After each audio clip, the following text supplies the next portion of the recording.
بسم اللہ الرحمن الرحیم۔ معزز سامعین کرام، ہم اصول فقہ کے اندر خاص کی تعریف اور اس کا حکم پڑھ رہے تھے۔ پچھلے اسباق میں ہم نے خاص کی 2 مثالیں اور ان سے ثابت شدہ احکام کو تفصیلاً پڑھ لیا تھا۔ آج خاص کے حکم پر تیسری مثال بیان کی جائے گی۔ تو تیسری مثال اس طرح مصنف نے کتاب میں ذکر کی ہے، وَكَذَلِكَ قَوْلُهُ تَعَالَى، اور اسی طرح اللہ تبارک و تعالیٰ کا یہ قول، حَتَّى تَنْكِحَ زَوْجًا غَيْرَهُ، یہاں تک کہ وہ عورت نکاح کر لے اپنے شوہر کے علاوہ کسی دوسرے شخص سے۔ تو سب سے پہلے یاد رکھیے، شریعت اسلامیہ نے مرد کو 3 طلاقوں کا اختیار دیا ہے، اور اللہ تعالیٰ نے فرمایا الطلاق مرتان، طلاقیں 2 ہیں، یعنی اب تم چاہے 1 طلاق صریح دو یا 2 دو یا 2 طلاقیں بائن دے دو، تو طلاقیں 2 ہیں۔ اس کے بعد اللہ نے فرمایا کہ تم احسان کرتے ہوئے اس کو چھوڑ دو یا حسن سلوک کے ساتھ اس کو اپنے ساتھ رکھ لو۔ اور پھر بھی اگر کسی صورت میں مرد اور عورت کا آپس میں رہنا ممکن نہ رہے اور مرد پھر طلاق دے دے، تو اب پہلے 2 ہو چکی اور پھر اس کے بعد اب اس نے تیسری طلاق دے دی، تو 2 پہلے ہو چکی، اب پھر تیسری طلاق دیتا ہے۔ تو جب 3 طلاقیں واقع ہو جائے کسی بھی صورت میں، تو ایسی صورت کے اندر حکم یہ ہے کہ اب وہ عورت اپنے اس جو شوہر تھا اس کی عدت گزارے گی۔ عدت گزارنے کے بعد اگر وہ چاہتی ہے کہ دوبارہ اپنے پہلے شوہر کے پاس واپس آ جائے، اس کے لیے حلال ہو جائے، پھر اللہ تبارک و تعالیٰ نے اس کا حل بیان کیا کہ حَتَّى تَنْكِحَ زَوْجًا غَيْرَهُ، یعنی اب وہ پہلے والے شوہر کے لیے حلال نہیں ہو سکتی جب تک وہ کسی اور شخص سے نکاح نہ کر لے۔ اب اس آیت کریمہ میں تنکیحہ کا لفظ استعمال کیا۔ اب یہ تنکیحہ یہ مؤنث کا صیغہ ہے اور اس میں نکاح کی نسبت عورت کی طرف کی گئی ہے، یعنی وہ عورت اپنا نکاح کسی اور مرد سے نہ کر لے تب تک وہ پہلے والے شوہر کے لیے حلال نہیں ہوگی۔ تو احناف کے نزدیک اگر لڑکی بالغہ ہو چکی ہے تو وہ اپنا نکاح خود کر سکتی ہے، چاہے وہ باکرہ ہو یا سیبہ۔ باکرہ اس عورت کو کہتے ہیں جو شوہر کے پاس نہیں گئی ہوتی اور یا شوہر نے اس سے حقوق زوجیت ادا نہیں کی ہوتی، اس عورت کو باکرہ کہتے ہیں۔ اور جس عورت کے ساتھ شوہر نے حقوق زوجیت ادا کر لی اس کو سیبہ کہتے ہیں۔ تو احناف کے نزدیک اگر لڑکی بالغہ ہو گئی، اب وہ چاہے باکرہ ہو یا سیبہ، وہ اپنا نکاح اپنی مرضی سے کر سکتی ہے، والد یا اس کا ولی اس کا نکاح زبردستی نہیں کرا سکتا۔ یہ کیونکہ اس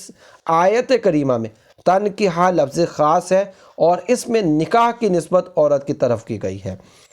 امام شافعی رحمۃ اللہ تعالی علیہ فرماتے ہیں کہ اس کے حدیث پاک میں ہے، جو عورت اپنا نکاح اپنے ولی کی اجازت کے بغیر کرے گی تو اس کا نکاح باطل ہے، باطل ہے، باطل ہے۔ امام شافعی کے نزدیک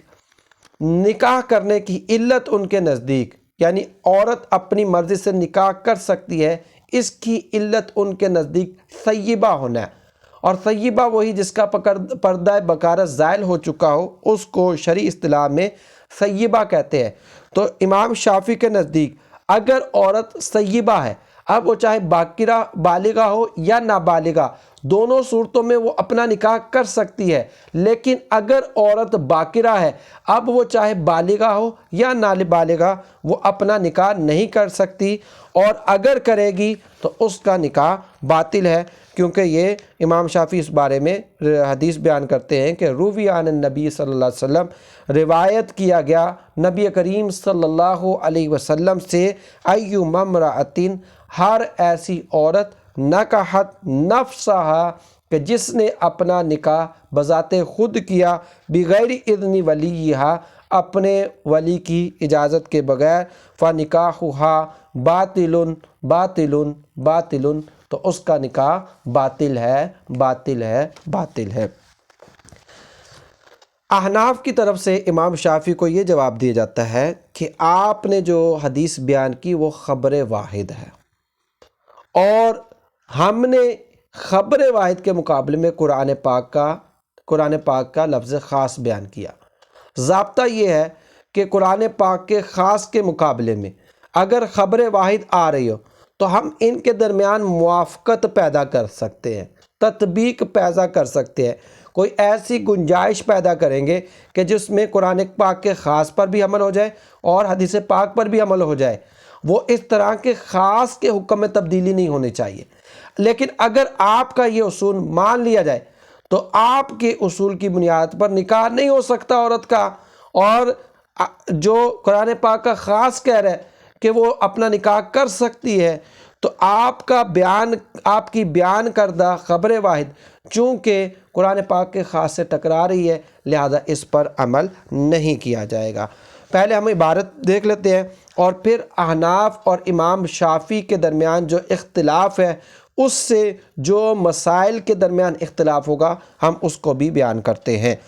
تو کذالک قولہ تعالی، اسی طرح اللہ تبارک و تعالیٰ کا قول یعنی خاص کی مثال اللہ تعالیٰ کے اس قول کے اندر ہے، حتی تنکحا زوجا غیرہ، یہاں تک کہ وہ عورت نکاح کر لے کسی اور مرد سے۔ کہتے ہیں خاص، اس آیت کریمہ میں تنکحا کا لفظ خاص ہے، فی وجود النکاح من المرأتی، عورت کی طرف سے نکاح کے وجود کے بارے میں، فلا یترک العمل، تو ترک نہیں کیا جائے گا عمل کرنا، بہا، اس لفظ خاص پر، کس وجہ سے ترک نہیں کیا جائے گا؟ بما رویہ، وہ جو روایت کیا گیا، عن نبی صلی اللہ علیہ وسلم، نبی کریم صلی اللہ علیہ وسلم سے، ایما امرأۃ،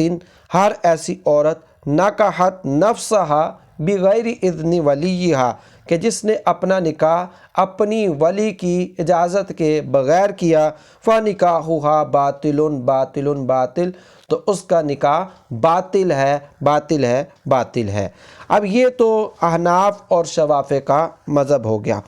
اب دونوں کے اس اختلاف کی بنیاد پر مسائل کا اختلاف بھی ہوگا۔ احناف کے نزدیک اگر عورت ولی کی اجازت کے بغیر نکاح کر لے گی تو اس عورت کا نکاح درست ہو جائے گا، جب نکاح درست ہو جائے گا تو پھر اس عورت سے وطی کرنا حلال ہو جائے گا۔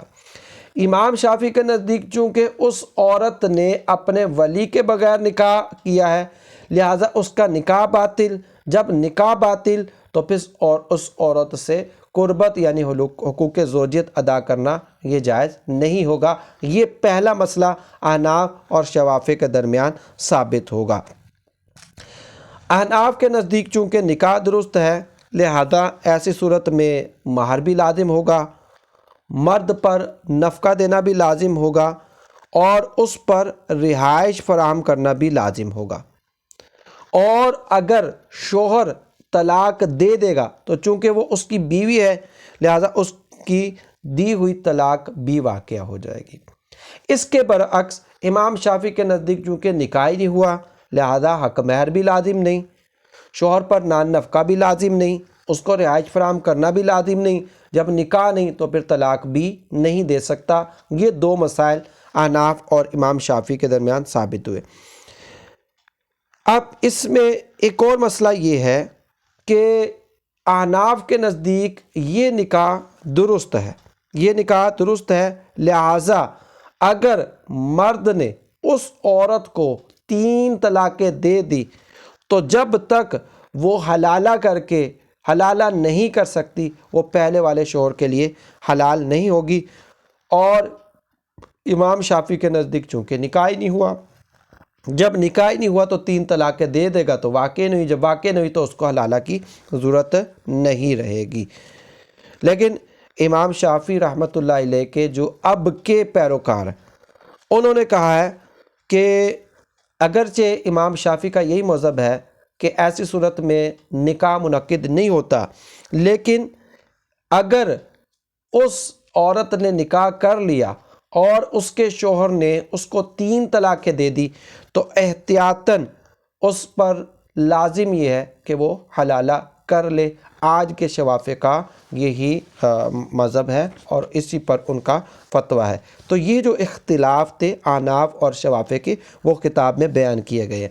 تو چنانچہ کتاب کے کہتے ہیں وَيَتَفَرَّعُ مِنْهُ الْخِلَافُ، تو مسائل کا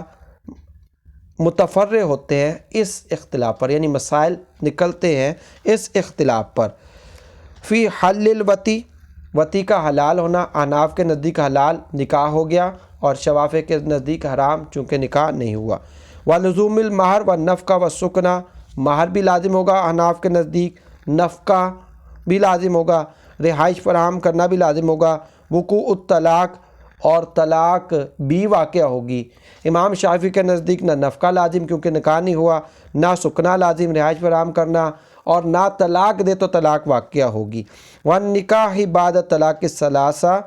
اور 3 طلاقوں کے بعد وہی نکاح کا حکم یعنی حلالے کا حکم احناف کے نزدیک ثابت ہوگا، علی ما ذهب الیہ قدماء اصحاب، جیسا کہ اس کی طرف